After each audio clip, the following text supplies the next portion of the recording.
Olá! Então, hoje o assunto vai ser sobre uma notícia que encontrei aqui sobre um acontecido muito triste, né? O Holodomor, ele foi um genocídio, né?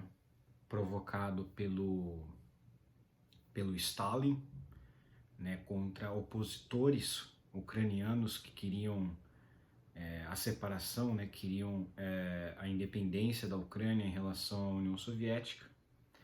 E muito disso era, obviamente, motivos econômicos, né?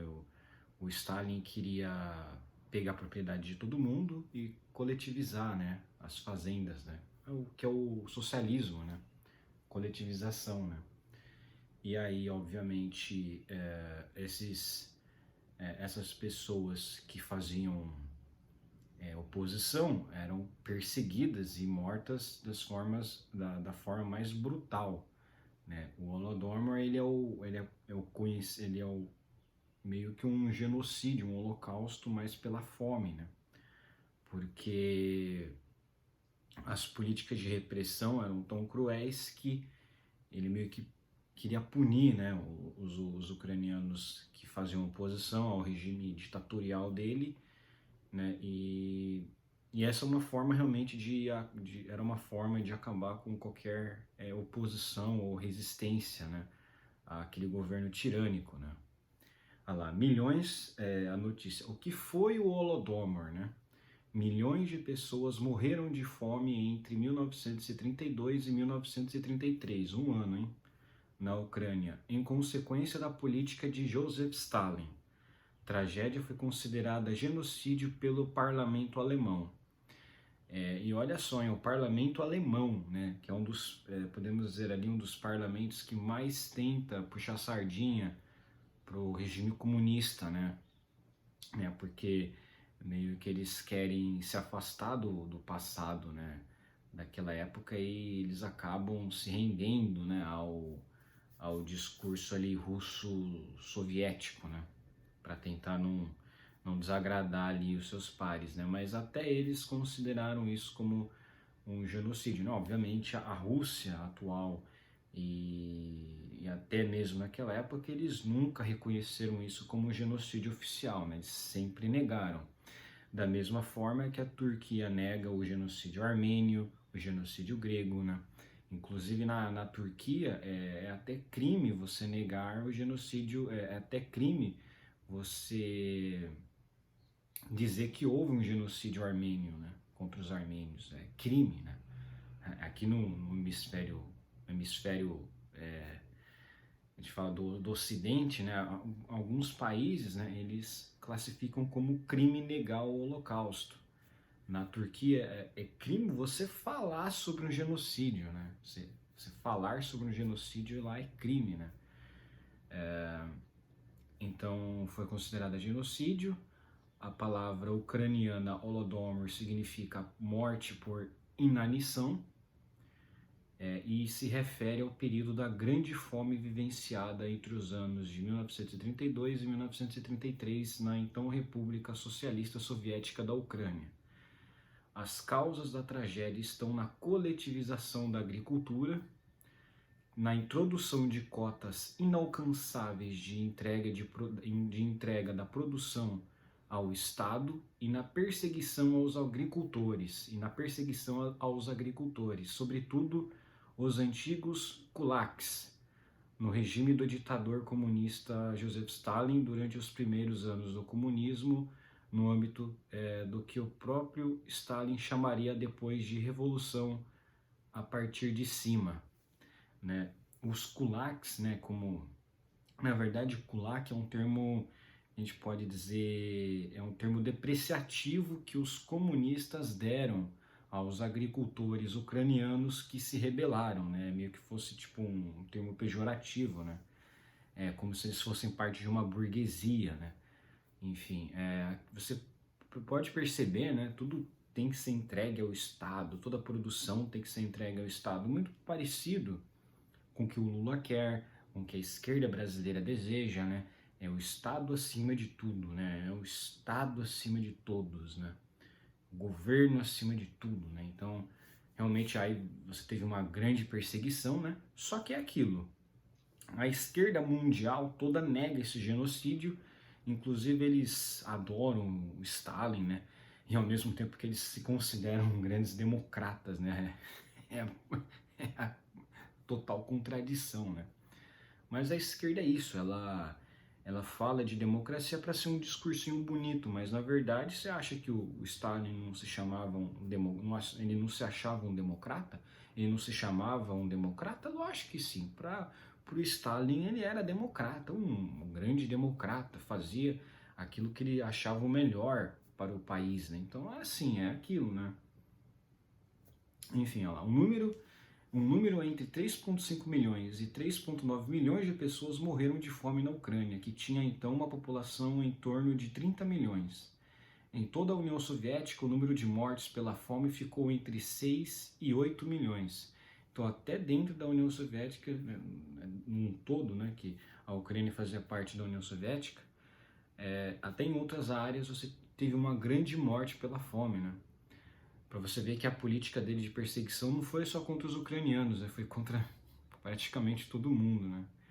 Na Ucrânia, as áreas mais atingidas foram as então regiões de Kiev e Kharkiv, bem como a Moldávia, então uma república autônoma. A Moldávia hoje é um país independente, né? Ele, se eu não me engano, ele fica ali próximo da Romênia também, Romênia, Ucrânia, né? Inclusive uma parte da Moldávia, se não me engano, ela está no controle russo, né? Então é assim, enfim, é realmente uma complicação. Olha lá, coletivização da agricultura, né? A gente pode dizer que a esquerda ela adora falar de coletivizar tudo, né? E aqui no Brasil vocês sabem que a partir de 2023 a agricultura pequena corre sérios riscos de destruição, porque a gente sabe que uma das medidas mais, digamos assim, cientificamente corretas é ele querer acabar com todo o carbono que é produzido na agricultura, né? Que a agricultura acaba produzindo carbono, né? Enfim, não como, óbvio, as indústrias produzem, mas isso aí, para os globalistas, é algo grave, tem que ser combatido, né? Então, lá na Holanda, por exemplo, isso já é uma coisa que está acontecendo, eles querem reduzir o carbono para zero, né? Fazer o lockdown do clima, né? Já fizeram o lockdown do Covid e vão fazer o lockdown do clima, né? Então você vê que tudo que passa pela mão do Estado é horrível. Só que eles sabem que as pessoas estão espertas em relação a isso e eles querem o quê? Coletivizar de uma forma científica, né? Dar um argumento científico para não, você vai entregar a sua propriedade aqui para o Estado porque vai fazer bem para o meio ambiente, né?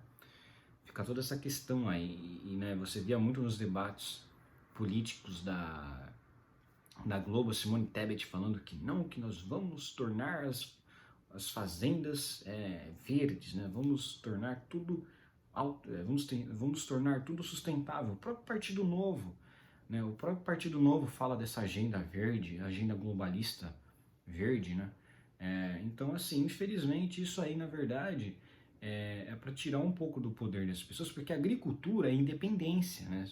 Se você produz o que você come, você não precisa mais do Estado. Você não precisa mais do Estado. Para que você vai precisar do Estado? Pensem bem. Se você produz o que você come, se você produz e vende para as pessoas, se você alimenta uma grande quantidade de pessoas, você tem muito poder. Você tem muito poder e isso assusta o Estado, né? Porque se um dia você quiser, você queima tudo, você bota fogo em tudo, você destrói a sua própria fazenda e eles não vão ter mais comida, né? Não essa quantidade de comida. E é justamente isso que os agricultores nesse período faziam, era uma forma deles de contra-atacar a União Soviética, era queimando as próprias plantações. Eles iam morrer, mas eles não davam comida para o governo. Então, assim, é aquilo, era um contra-ataque, obviamente eles também passavam fome, muitos morriam, mas eles não iam dar o gostinho para o governo soviético, do governo ditatorial do Stalin, de ter esses alimentos. Então era meio que um contra-ataque mesmo, né? Enfim, é uma situação triste, mas às vezes o Estado tomando essa propriedade, você vai, não, vou destruir ela, o Estado não vai ter nada, né? As origens do Holodomor estão na violenta transformação da agricultura na União Soviética, que havia começado já em 1929 com a coletivização forçada das propriedades rurais. Surgiram os chamados kolkhozes no singular, as propriedades rurais coletivas do regime comunista soviético. Muitos agricultores resistiram à coletivização, que acabou sendo feita à força pelo regime soviético. Entre os que resistiram estavam os kulaks, agricultores ricos que os comunistas viam como um bastião do capitalismo. Milhares deles foram detidos e enviados para prisões na Sibéria. Depois de uma safra boa no ano de 1930, a colheita ruim do ano seguinte logo deixaria claro o que significava na prática a coletivização agrícola no comunismo soviético. Detalhe, hein? A Ucrânia é um dos países mais férteis do mundo para plantação. Isso aí ninguém nunca fala, né? Mas a Ucrânia é um dos países do mundo mais férteis para plantação, para agricultura. Então, como é que você explica uma colheita tão ruim? Né? Como você explica uma fome tão grande, né, que aconteceu num período ali, logo uma mera coincidência, foi uma mera coincidência só logo após da coletivização, né, ter acontecido toda essa fome, um pouquinho depois da coletivização da propriedade rural? Pois é o comunismo, socialismo na prática, né? Vocês percebam que esses caras aí, desses vídeos aí que eles falam do Holodomor no YouTube, que não sei o que, isso é tudo propaganda americana, né? E o que não tem propaganda soviética também por aí? Você tem propaganda soviética que fala bem do comunismo também. Eu vou falar sério, negar o Holodomor seria uma propaganda soviética.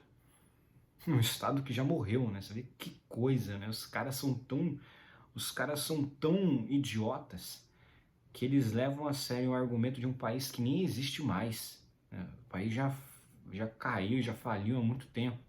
Inclusive faliu, o que é mais engraçado, faliu por um bando de jihadista, né? Gritando Allahu Akbar com rifle na mão em cavalos, né? A União Soviética tentou dominar o Afeganistão e tomou uma surra, né? No fim das contas, foi meio que o Vietnã deles, só que os Estados Unidos não caiu depois do Vietnã, né? A União Soviética caiu porque um bando de fundamentalista religioso islâmico, né?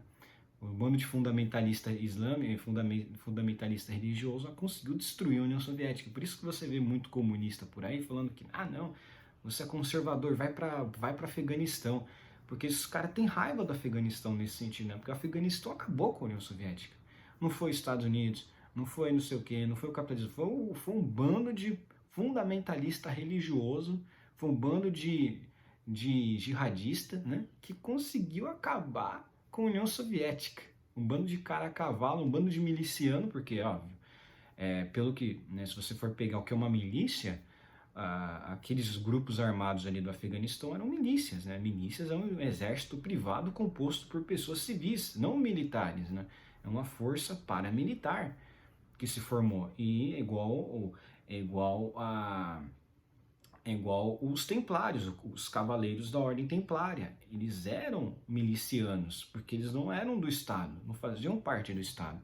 Por isso que a esquerda odeia, né, o Afeganistão. Óbvio, o Afeganistão é um país horrível, né, de se viver, não tem menor dúvidas em relação a isso, é uma ditadura também. Mas é engraçado porque a União Soviética, um país enorme, conseguiu ser destruído por um país, não é nanico, mas um país pequeno em população, um bando de cara a cavalo, conseguiram destruir tanque de guerra, né, botando lenha na fogueira lá dos comunistas, e ainda os caras tudo com fuzil velho. Pra você ver, né? Armamento, meu amigo. Se você tem uma arminha, você consegue bater de frente com a segunda maior potência militar bélica que tinha naquela época. Olha só como armas realmente resolvem muitos problemas. É por isso que o Estado brasileiro não quer que as pessoas tenham armas, né? Porque poderia ter uma revolução, né? Simplesmente, né? Poderia ter uma revolta armada, né? E é isso que eles temem tanto. O regime em Moscou O regime Moscou continuou cobrando dos agricultores uma cota fixa de produção, sem considerar se a colheita era boa ou ruim, apelando até mesmo para o confisco de sementes e de cereais forrageiros. Essa situação se agravou ainda mais em 1932, com uma nova colheita abaixo da média. Se os agricultores não entregassem a cota de produção para Moscou, comandos armados iam até eles para retirar a produção à força. Quer dizer, se não está produzindo o que a gente quer, então vamos tirar a força. Caramba, né? Que terror, né? Que pesadelo, né? Ainda tem gente que defende um comunismo, né? Tem gente que defende socialismo, né? Esses regimes totalmente totalitários, né? Eu acho que é por isso que hoje em dia você vê a Polônia. A Polônia tem uma versão tão grande a esse tipo de coisa que eles são de extrema direita, né? Eles não aguentam mais isso aí, eles nunca chegariam ao ponto de voltar isso aí, porque eles viveram, né? Os pais e os avós deles viveram esse pesadelo, né? Que era o comunismo, né? Isso é absurdo, mas mesmo com toda a rigidez aplicada pelo regime para a cobrança, na ampla maioria dos kolkhozes, a cota de produção não podia ser alcançada. Moscou acusava os agricultores de sabotagem e, a partir de 1932, instituiu o terror entre a população rural, com o confisco de alimentos, isolamento de regiões inteiras, impedindo de forma violenta que a população faminta deixasse o campo rumo às cidades. Olha só que maravilha, o Estado controlando a vida das pessoas. É isso que o Lula quer. Ele fala claramente numa entrevista antiga que eu não tenho como transportar Cuba para o Brasil, mas ele vai fazer isso. O que ele quer dizer? Ele tem a intenção de implementar esse tipo de regime no Brasil, né? A gente sabe que as pessoas do campo, do interior, são o grande inimigo do Lula, né? Ele fala tão mal do interior de São Paulo por causa disso, né? E sabe que essas pessoas que são elas que mais o rejeitam, que geralmente pessoa de campo é mais conservadora, é mais na dela, não, né? Enfim, isso é conservador de verdade, né? E isso assusta o Lula, assusta o STF, assusta a grande mídia, assusta os globalistas. E você vê que realmente a população rural é que mais está sendo afetada pelo globalismo, né? Correspondências entre lideranças comunistas mostram que o regime, ciente das mortes por inanição, não apenas nada fazia para impedi-las, como ainda as via como medida disciplinatória necessária para que os agricultores aceitassem o trabalho nas fazendas coletivas que haviam sido criadas à força. Então você vê gente negando esse genocídio, que o governo ele forçava esse tipo de coisa, não era algo que era natural, não foi algo que aconteceu um acidente, não. O governo ele fez essas medidas para reprimir qualquer opositor, eles faziam isso mesmo para reprimir, era uma repressão, né? E meio que ele mesmo fazia uma medida disciplinatória, então eles queriam disciplinar para que as pessoas não questionassem, respondessem ao Estado ao máximo. Então você via ali meio que uma lavagem cerebral, né? ou você morre ou você aprende. Então essa era a medida de aprendizado que eles queriam fazer. A propaganda do regime afirmava que os agricultores boicotavam o trabalho dos kolkhozes, escondiam a produção e a vendiam ilegalmente a preços elevados. Assim justificava-se o envio dos comandos armados para o confisco.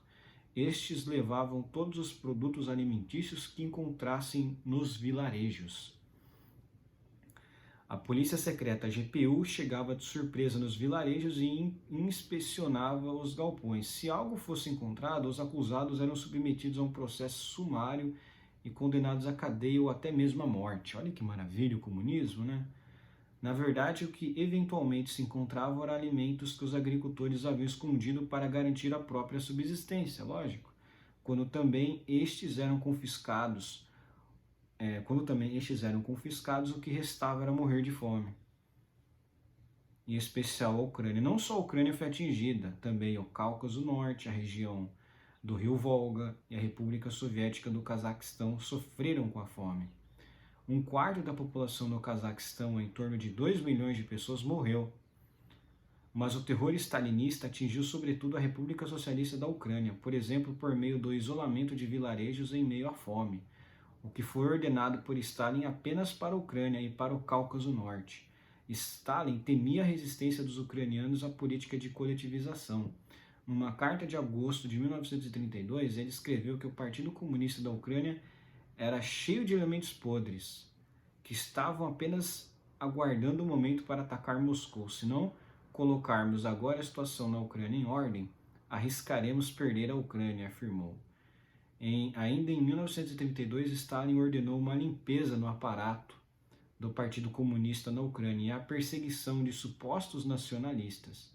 Alguns historiadores falam em guerra de Stalin contra a Ucrânia. Inúmeros intelectuais, escritores, artistas, professores e cientistas foram vítimas dessa perseguição, cujo apogeu foi em 1933. Todos eram suspeitos de defender uma maior autonomia para a Ucrânia e talvez até mesmo querer a separação da Ucrânia da União Soviética. Um tabu na União Soviética. Na União Soviética, o Holodomor se tornou um tabu, declarações políticas eram proibidas. O tema simplesmente não era abordado. Mesmo na época de Nikita Khrushchev, quando alguns crimes stalinistas foram tematizados, o Holodomor continuou sendo um tabu. Somente no fim dos anos 1980, com Mikhail Gorbachev, essa situação começou a mudar. Na historiografia da Ucrânia, Holodomor ocupa uma posição central desde a independência do país, em 1991. Em muitas cidades foram erguidos monumentos às vítimas, incluindo a capital, Kiev. Em 2006, a presidência de Viktor Yushchenko, o Holodomor foi declarado um genocídio e negá-lo é crime. Pesquisas mostram que a maioria dos ucranianos concorda que o Holodomor foi um genocídio. O debate sobre genocídio, aí que vem a polêmica, né? Durante muitos anos se debateu se o Holodomor foi ou não foi um genocídio, se foi ou não foi um genocídio. E mesmo hoje não há consenso entre especialistas. É lógico, você tem especialistas comunistas, né, que tendem a rejeitar que isso é um genocídio, né? Especialistas esses que estão infiltrados em várias ONGs, várias instituições, né? O comunismo, ele de certa forma morreu, mas ele foi algo tão forte que ele foi espalhado, né? Que isso é o internacionalismo. Eles queriam que essa loucura continuasse. Mesmo com a queda da União Soviética, muitos intelectuais iam espalhar essa loucura de ideologia mundo afora. Então eles falavam, mesmo que a União Soviética caia, vai ter diversos comunistas aí mundo afora. Então, olha lá, consenso existe, porém, de que ele foi causado pelo regime comunista de Stalin. É lógico. A Convenção para a Prevenção e a Repressão de Crime de Genocídio das Nações Unidas define genocídio como atos cometidos com a intenção de destruir, no todo ou em parte, um grupo nacional, étnico, racial ou religioso. Então entra também a questão religiosa, né? Se você, vamos supor, o cara começa a matar diversas pessoas no intuito de acabar com tal religião, entendeu?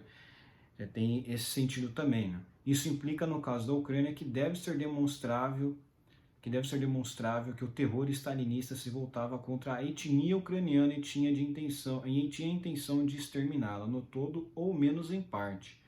Os que argumentam contra o genocídio lembram que entre as vítimas não há apenas ucranianos e que também em outras regiões além da Ucrânia ocorreram mortes por inanição naqueles anos. Olha só que maravilha, né? Não era só ucraniano, não era só ucraniano que morreu, não. Além disso, afirmam, não há nenhum documento no qual Stalin ordene o extermínio dos ucranianos. Mas você precisa de ter alguma coisa assim para classificar como genocídio? Não tem. Não precisa, né? Só as políticas que ele fazia já iam levar ao genocídio mesmo. Os que argumentam a favor lembram que a Convenção da ONU não fala no extermínio da totalidade de um grupo nacional ou étnico e que basta para um crime de genocídio que apenas uma parte dos ucranianos, no caso os agricultores, tenham sido propositalmente atingida. Verdadeiro. Além disso, o fato de que outros grupos estejam entre as vítimas não enfraquece a tese de genocídio, pois esta não requer exclusividade. também no Holocausto não foram mortos apenas judeus. Exatamente. E sobre a intenção, mesmo reconhecendo não haver qualquer documento de Stalin ordenando um extermínio, os partidários da tese afirmam que medidas adotadas e documentadas, como o confisco de todos os alimentos ou isolamento de vilarejos em fome, equivalem a uma ordem para matar. Exatamente. Se você está vendo que os caras estão passando por fome e você isola, você quer que os caras morram de qualquer jeito, entendeu? Então, isso aqui é uma notícia muito boa. Acho que isso aqui tem que ser debatido. É uma pena que você tem muitos comunistas por aí espalhados que falam que quem diz que o Holodomor existe é propagandista americano, ou até mesmo lá, enfim, extremista, né? Na verdade, isso aí tá tudo aí, tudo muito bem documentado, muita gente fala sobre isso, né? Muita gente utiliza do argumento que realmente ele queria impedir ali um movimento de separação, até mesmo um movimento de autodeterminação, e que ele fez sim genocídio, é muito lógico, isso aí está muito claro. Ele queria reprimir qualquer movimento que quisesse sair da União Soviética, que quisesse abandonar esse sistema louco, né, que a União Soviética criou, né? Então, você tem até o religioso também, né? A gente sabe que na União Soviética foi proibido o cristianismo, né? Não só o cristianismo, mas como qualquer outra religião, né? O ateísmo era religião de Estado, né? O ateísmo era religião de Estado, então você pode sim, e aquilo, óbvio, ele não ia tentar destruir todos os ucranianos na sua totalidade, porque ele ia atacar um grupo específico de pessoas que era contra ele, lógico, mas é aquilo, ele atacou, né? Ele fez isso para exterminar mesmo, né? Todos os que negam o Holodomor deveriam, né, estudar muito mais, né, o que realmente foi, né? Porque foi algo terrível, né? Foi em poucos anos uma tragédia, né? E você, nesse mesmo século, você teve o Holocausto, e você ainda teve, no início desse século, você teve o genocídio armênio, né, que, como falei, a Turquia também nega, né, enfim. E o que é mais irônico é que Israel nega os dois genocídios. Israel nega o genocídio armênio e Israel nega o Holodomor, né? Então olha só o país aí que todo mundo fala que não sei o que, é muito pró-ocidente, né, que não sei o que. Os caras negam genocídios contra cristãos e contra os ucranianos, né, que são povos bem mais do Ocidente do que os comunistas, né? Então, olha só, né, começar a questionar, né, por que Israel nega os outros genocídios, mas quando alguém nega o Holocausto, eles ficam, meu Deus, não pode fazer isso, não sei o quê. É uma hipocrisia, né? Eles não reconhecem, eles negam outros genocídios, né? É aquilo, é um povo etnocêntrico, né? Eles não reconhecem outros genocídios, até porque dentro do Partido Comunista Russo, dentro da União Soviética, tinha muitos judeus que faziam parte do alto comando, né, do Partido Bolchevique. Então eles meio que, não sei se é por conta disso que eles não querem, né, dar o braço a torcer, né, porque até eles podem ter que reparar as vítimas do Holodomor, né, não sei, ali alguns teriam que reparar, né. É óbvio, a Rússia vai negar porque teria que reparar diretamente, né, e a Turquia também nega porque teria que reparar diretamente, mas, enfim, é isso, né. Por que negar o Holodomor, né, se tem tantas provas a respeito disso, né, de que ele realmente foi um... E isso porque isso foi tudo descoberto depois, né, não foi descoberto na época, né. E você vê só que coisa, foi descoberto muito depois, né, desse cometimento, desse genocídio, e mesmo assim tem documentos que provam e mostram que realmente aconteceu o genocídio. Imagina o que eles não fizeram de verdade, imagina o que foi ocultado, imagina o que foi queimado, imagina os documentos que não foram destruídos, né? Então, assim, você falar que não teve uma ordem direta do cara, ele mesmo pode ter destruído isso aí, ou alguém depois, no futuro, meu Deus, eu tenho que destruir isso aqui, cara. Achar que não teve uma destruição em massa de documentos para tentar ocultar histórias que aconteceram na União Soviética de crimes, cara, o país era uma ditadura, né? Então não tinha publicidade, nunca teve publicidade, né? Então é isso, um abraço, curtam aqui o meu vídeo, inscrevam-se no meu canal, comentem aqui embaixo e compartilhem meu vídeo nas suas redes sociais. Um abraço.